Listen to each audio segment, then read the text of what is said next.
Hi, my name is Bobbie Santiago. I'm your volunteer group manager here at Valerie's house, and I'm here to talk about our next activity called Grief and Gratitude. So, for the younger kids, you'll start off by reading this book. It is called Grief is an Elephant. It really discusses how heavy grief can be and the feelings that come with it, and it's a great activity opener for what they're getting ready to do. So, for the littles, you will read that book, have a good discussion about the book afterwards.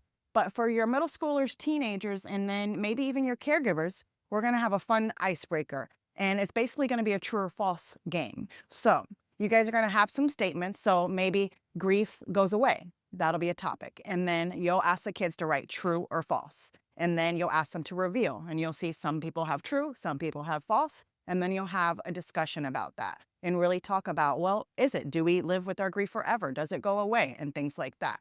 So you'll have different questions that you'll ask the kids, and they will play along with the game and write true or false to each question, and then continue having those discussions and making those connections with the kids. So after you get past the icebreaker in the book, then you will go in and talk about what we don't like about our grief, all the feelings, the things that we miss about our person and whatnot. So we'll have the discussion about what we don't like, and then we'll talk about what we are thankful for. And then you'll pass out some sticky notes. So each kid will get a few sticky notes that they'll be able to write on, and you'll have a poster. So you have a poster, one side grief and one side gratitude. And one by one, you'll talk about the stuff that they don't like about their grief. So right here, you'll see a finished product over here where they talked about my brother moving away. That was something they don't like.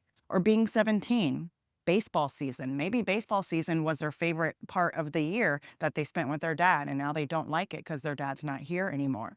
So after you have the discussion about what we don't like about our grief, make those connections, then you move over to talk about what we have gratitude for, what we are thankful for, the things that are going good after our grief. So you'll have anything from grateful I found Valerie's house to anywhere from a friend. Maybe they write a friend or they got into art and things like that. So again, you want to make sure you really focus on the things that we are thankful for. Yes, this stuff is hard, but focus on the good, the things that we have gratitude for, and have those discussions, make those connections, and then that will end your activity. And just remind them that although things are hard in our grief and there's all these things that are really tough and heavy, we have a lot more things that we can be grateful for and thankful for. So that is our activity. Thank you.